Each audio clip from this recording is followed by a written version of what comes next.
Hey everybody, welcome to this week's Q&A. It's Thursday afternoon, so I'm pretty sure there's enough time for most of the questions to come in, so let's just jump in and see what we got. First up, Baby Vin staring at Massive Dwayne. I just saw the movie in the theater, actually. They said, what's the best way to clean up the signal an SNES puts out? They have HD Retrovision cables going through an OSSC, which works great on their TV directly, but their HDMI matrix hates it and won't accept the signal at all.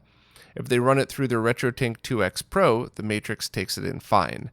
If anything, this might be the push they need to grab a RetroTink 5X when the next batch is up. So, that's an interesting situation. So very cool that your TV accepts the OSSC directly. If you want it to work in your current setup, you could obviously unplug and replug, or even get a 1x2 manual switch for that. So you should be able to switch it going into your TV without affecting anything else. But none of that's automatic, of course. So if you wanted to grab the RetroTink 5X and you run it in triple buffer mode, it should work perfectly through everything.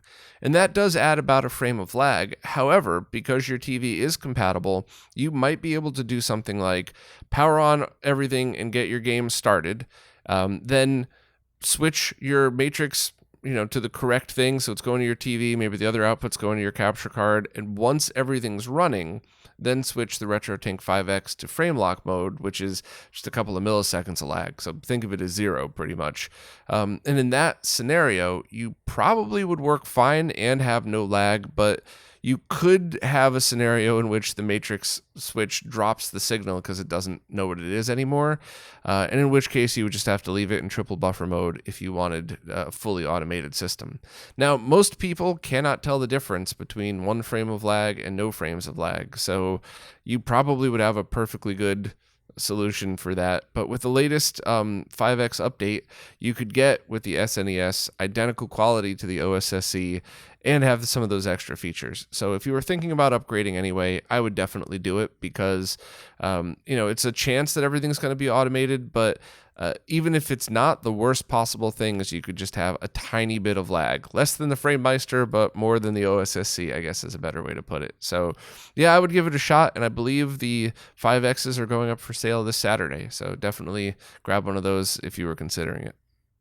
Next, from Yeppo, they said your recurrent reminders that recaps need to be done have them thinking about looking through their consoles. They have an Atari 2600, a Vectrex, a Slim PS2, and an NES. What would I consider a good order to do these from easiest to most difficult? And how would I proceed about gathering the parts? Are there any European sources they could use that sell full sets for each consoles, or some other way to prevent ordering and possibly installing the wrong stuff? Last, they don't want to replace any original parts unless they have to. So how do they make the choice between keep and replace? So that's kind of an interesting scenario. I was just talking with Voltar about this the other day, and we slightly disagreed, but I'll give my answer, and then I'll kind of give his feedback, and hopefully I interpreted it right. But out of those, I would do the Atari 2600 first, because it's the easiest. There's barely anything, and all the parts are very big, so you should be able to just take your time and do it. The Vectrex is not easy, so I would really think about that before you did it. But that's one that I've heard a lot of people say that recapping it, and especially checking out leaked caps and the weird boards, because those are older style boards. So I've seen ones that were in very humid environments that it was weird and bubbling up, but everything still worked. So I would just kind of do that next, not because it's easier, but just because it might really need it. A Slim PS2, I don't know if you're going to need that. And an NES. So the thing about the NES, I personally have not seen a lot of caps go bad on the motherboard. I'm sure it happens. I can only talk about my personal experience. But in the RF box, I've seen that big cap leak all the time. And that is by far the hardest one to change on the NES. So that's one of these things where, you could consider that probably worthy to do, but that's not easy at all. And at that point, removing that RF box altogether and then replacing it with one of the newer ones that's out there might be a better replacement depending on your setup. I know you wanted to keep original parts, so that's just something to consider. Any European sources that sell full sets? I don't know of any, but that doesn't mean they don't exist. I could just be forgetting. That happens all the time where I say I don't know, and then a friend of mine who I talk to all the time messages me like, hey, dude, I have these for sale at mine. so sorry if I missed that one, but I'm so used to getting everything from Console 5 because we're both in the US. They arrive immediately, and they're all good quality caps. And lastly, how do you make the choice between keep and replace? So the other reason I brought up that extra RF box in the NES was to answer that part of it, and that when you're talking about keeping parts, in my very strong opinion, capacitors don't count as that. If you have anything that's dried out or leaking, get rid of it, put a brand new one in, and throw it out. If you want to have it look original, make sure you replace surface mount with surface mount, through hole with through hole, etc. But that's not anything I would consider original. That'd be like saying, oh, I have, a 69 Camaro with the original oil. That's terrifying. No. Change that right away. So, but the replace part, that's something about the RF box. If you want a stock look and you want to know that it's your original NES, then yeah, I would take the time to very carefully take all of that stuff apart and replace the capacitors and that, but make sure to clean it as well, because I've seen most of them just start leaking, and that'll eventually corrode the board away to the point where you have to replace. You won't have the choice. The only other conversation I've had with Voltar about this is I am under the mentality of, if I'm personally going to be doing something like refurbishing a full console, doing an RGB mod, swapping out a part that is known to go bad, and there aren't a million capacitors, it's my opinion that I would say, why don't I just do that so I never have to open it again? And it's also my opinion that when I send more complicated stuff out to my friends to mod for me, in the case of something like a PlayStation 1, I want the PS1 digital in that, and I want the X Station installed, and you should definitely replace the capacitors and the power supply. But it's also my opinion that I would say, hey, you already have this thing open, just replace all the caps on the motherboard anyway, because you're doing everything else. I don't ever want to open this console up again. Let's just be done with it. And I think Zach felt like in a lot of those scenarios, you never needed to replace the capacitors on the motherboard, only the power supply. So hopefully he'll have a video out soon explaining his thoughts on it. He could be right, I could be right, we could both be wrong and right at the same time. It could just be a matter of opinion, but that's definitely my stance on it. And unless somebody convinces me differently, I would definitely keep it that way.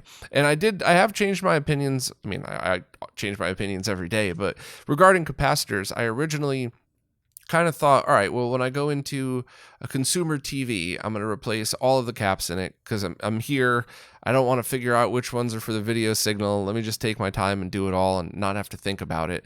But when it comes to stuff like RGB monitors and BVMs, Jose and Steve had both talked to me about this and about how shotgun recapping every single capacitor might not be a good move because there are some caps that you can't get the same quality that they used to offer for them because the main people that were making them were selling them to CRT people, CRT manufacturers, so you can't really get as good.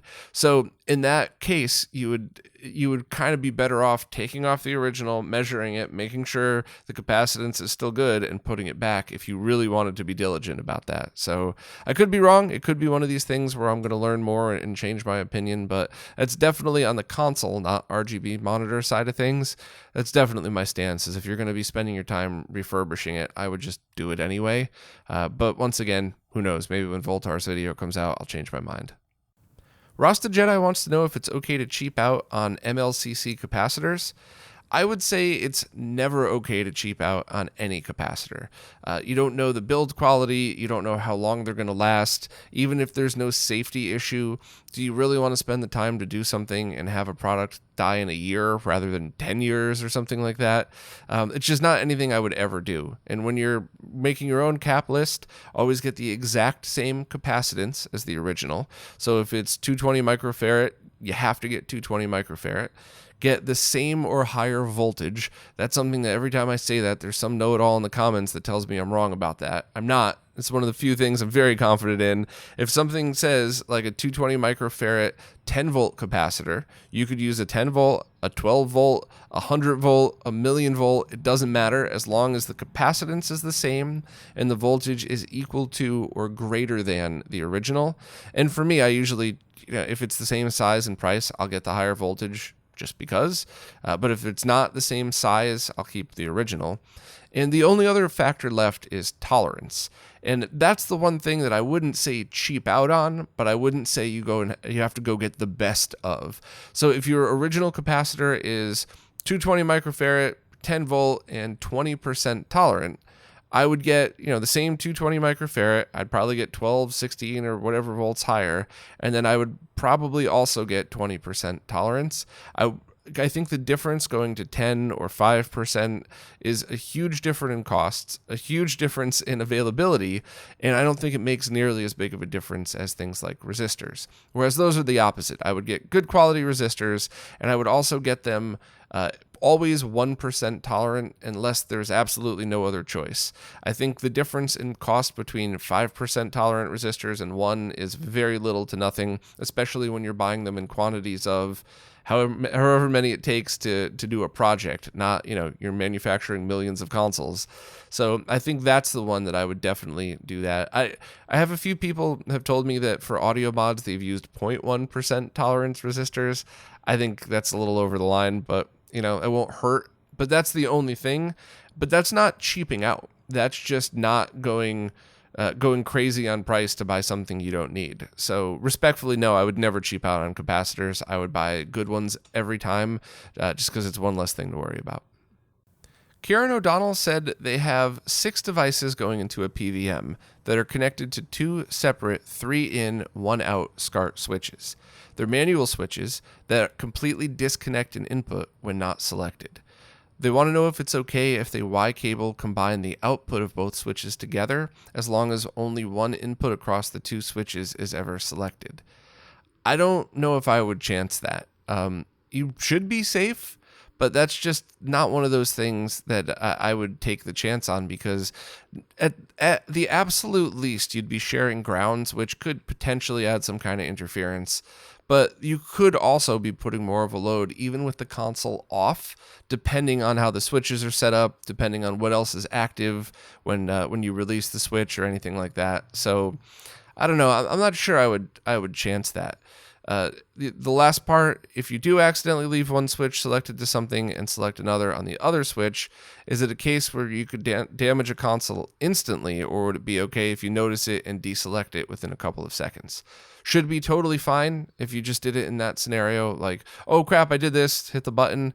I've let them run longer than that for tests and stuff I've done, and I've only killed one console using Y cables, and it was a test that had to be done, and I just was able to send it off to somebody who used it for parts anyway. But that definitely was more than a few seconds. That was minutes, I believe, before that happened. So I don't know if I would take that chance, especially because there's other solutions out there. I believe Retro Gaming Cables just released a pretty cheap SCART switch as well. I think that's 5 or 6 in, 1 out. I think I have that sitting around here somewhere I need to review.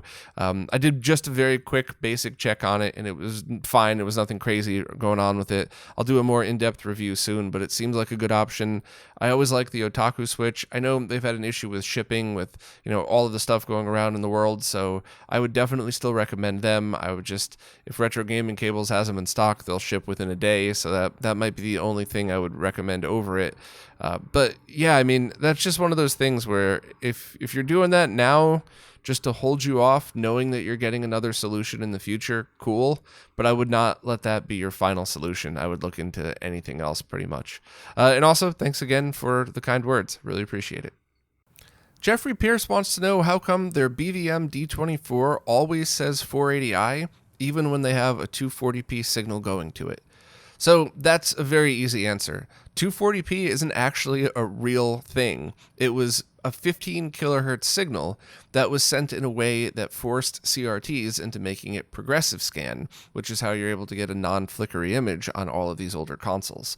So when your BVM detects it, and PVM and pretty much anything that has any kind of resolution indicator, it's always going to say 480i simply because a CRT doesn't know the difference between either 15 kilohertz signal, 240p or 480i.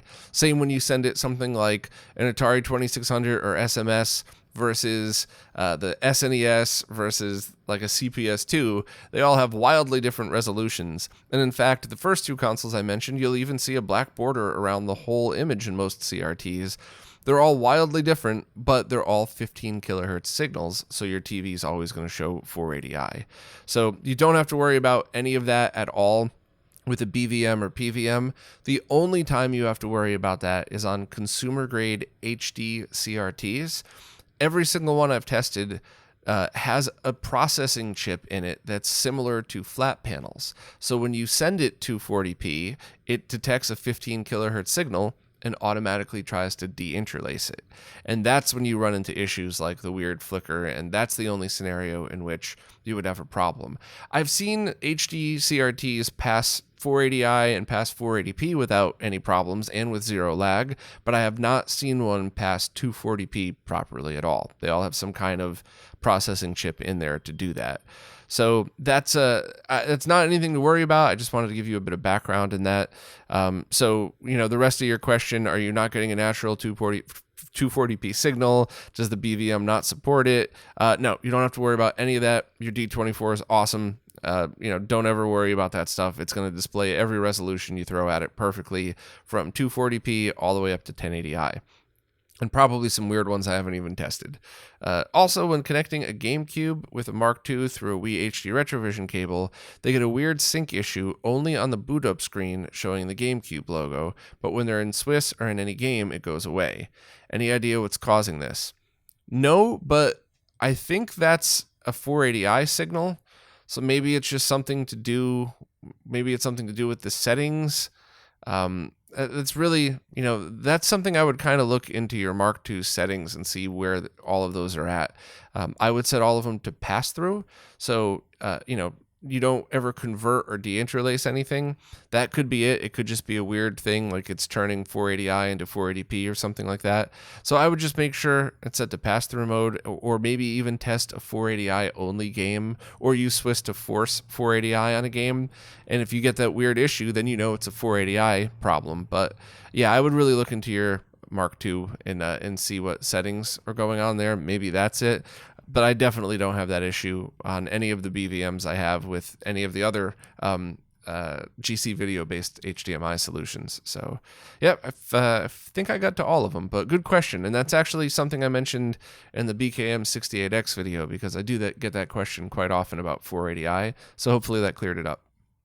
The Remora is looking for a recommendation for quality Xbox 360 component video cables, and I would say just pick up the official Microsoft ones. The last time I checked, they were not expensive. Maybe they went up in price, but I think you could still pick those up fairly cheap, and I think some places even have old stock new that are decently priced, so that's definitely what I would recommend. Also, I could totally see a lot of use cases for this.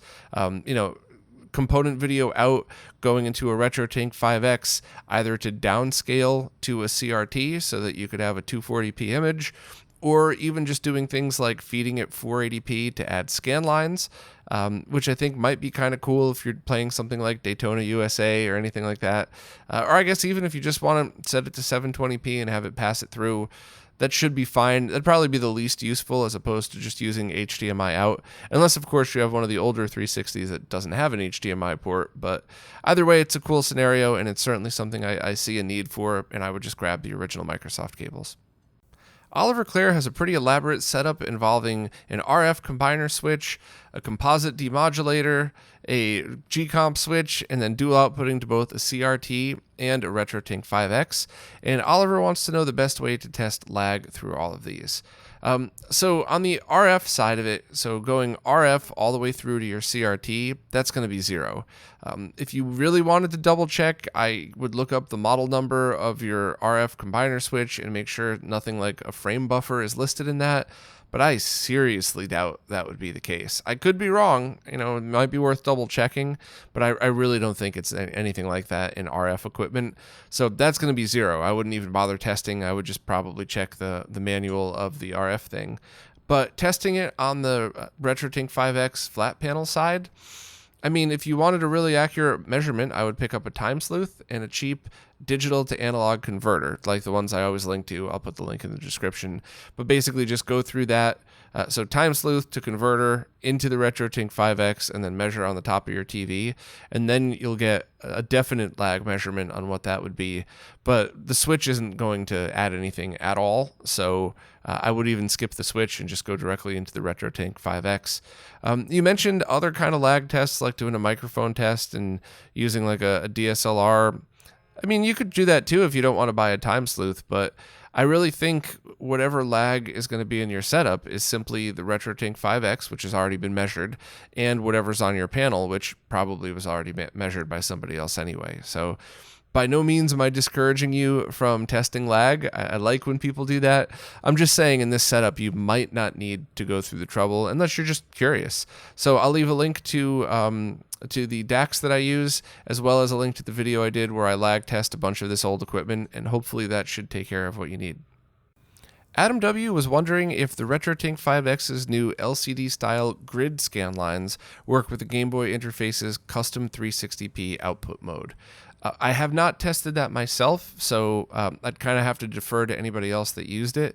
I could swear it did. I thought I talked to Mike and I thought he mentioned that, but this is probably a middle of the night conversation that I'm not remembering right anyway. So sorry. And normally I would probably just fire up a console and test, but a lot of my stuff is buried at the moment, so it just would take forever to find it. And I don't even know if I still have all the parts I need to test all of it. I sent some out to different people to lend them things and stuff like that. So sorry, I'm going to have to defer to other people on this one, but it's a good question. Jonathan Levine said they just pre-ordered the BKM 68X alternative input board, and that means they'll have to bring their A-series BVM back into their retro gaming setup, and they'll want to output to 2 CRTs instead of 1. Is there a cheap splitter for a component video? They already own an Extron System 8 Plus, which only has 1 output, and at the moment they're not ready to invest in another switch like the G-Comp or the Crosspoint.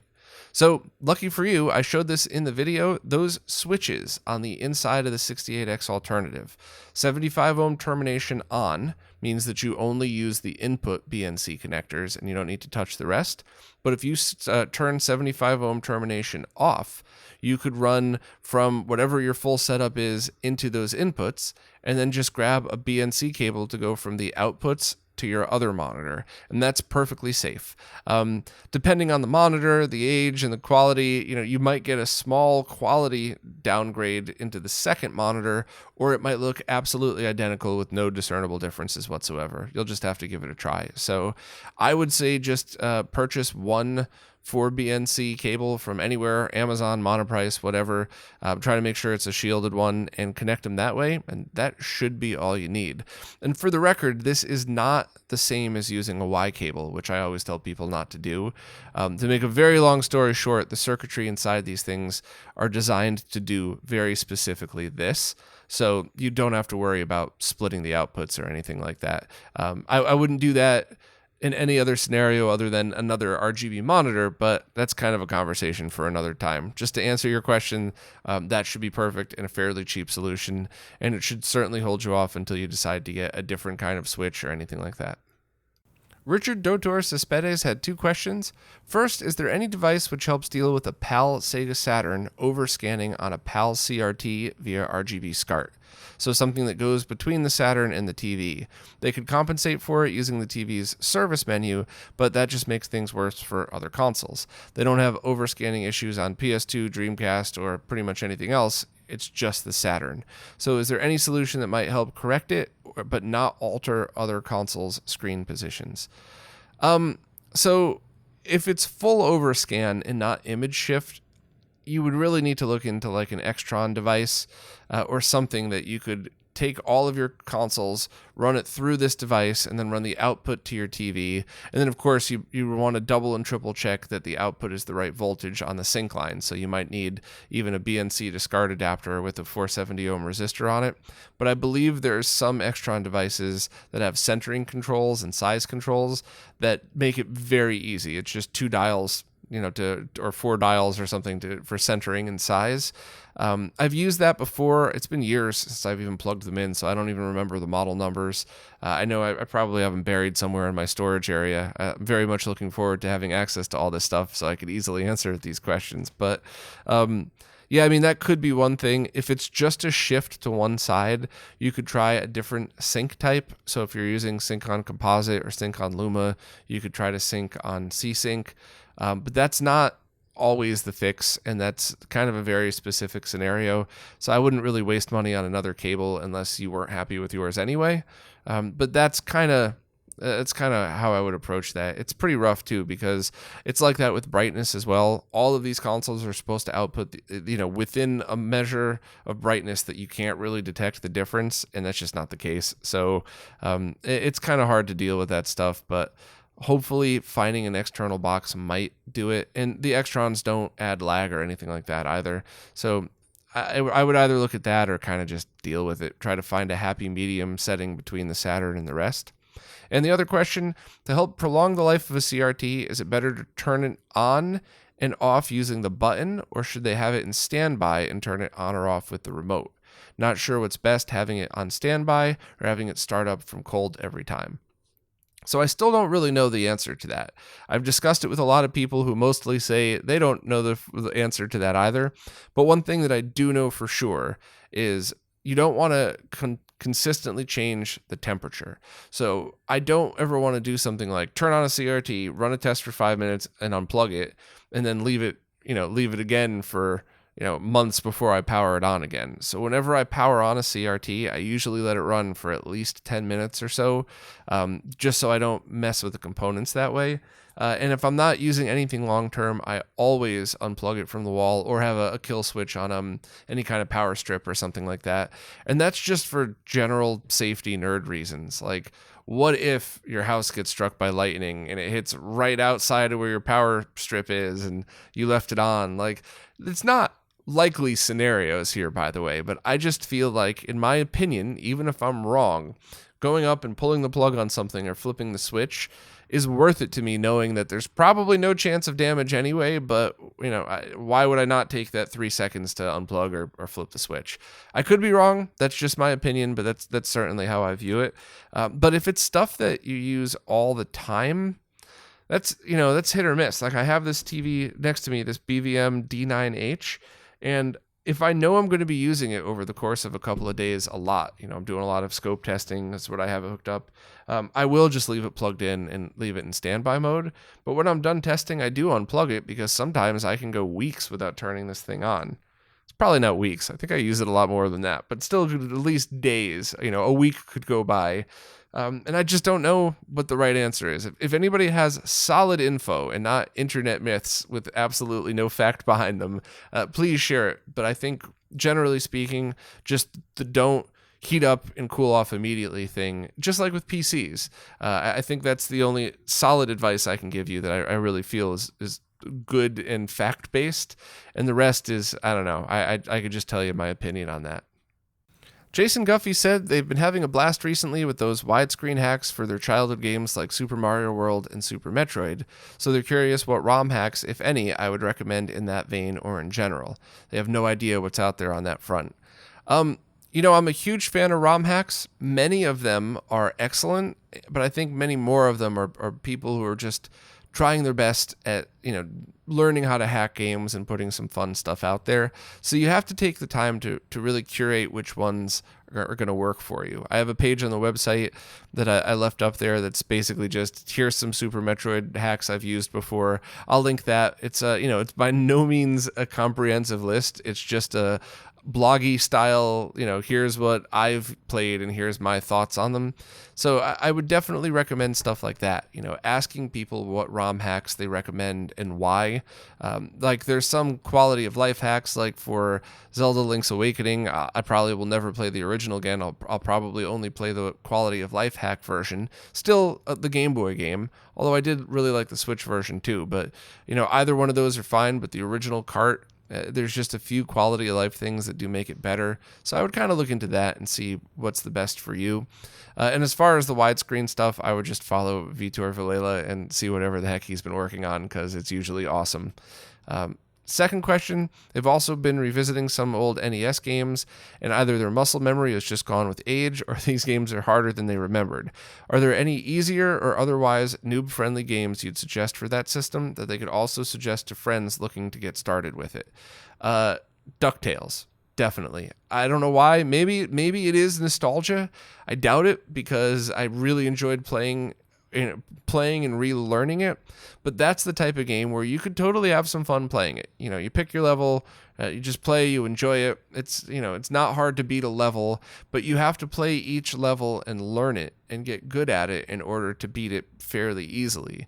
And that's not something I normally have time for at all anymore. Just playing the same thing over and over until I master one part and then move on to the next. There was a couple of modern retro-inspired games that was a huge feature that was implemented in it. Feature, gameplay mechanic, whatever you want to call it. I was just annoyed with it. Whereas the last time I went back to play the original DuckTales, it was fun. It was frustrating in a good way. Like when I did that live stream about a voyage, a sorceress vacation, like that was good frustrating. That's the type of motivational frustrating that you want. Not like, why am I wasting my time doing the same boring scene over and over? So that's definitely my go-to when people recommend or want a recommendation of like, what's a fun game I could just start playing, but I could also practice and get good at.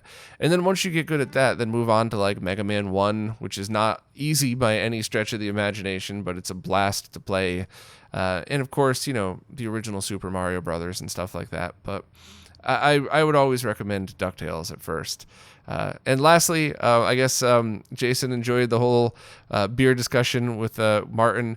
Yeah, I mean, you know, I love doing these interviews and I love highlighting the people that create these amazing products, but I also like just talking to them like friends, because Martin is a friend at this point. And even for some of the interviews I've done where I barely knew the person, I always want to make sure that everybody feels it feels as if they were just kind of hanging out in my kitchen, drinking a beer or a water or a coffee or whatever's your poison.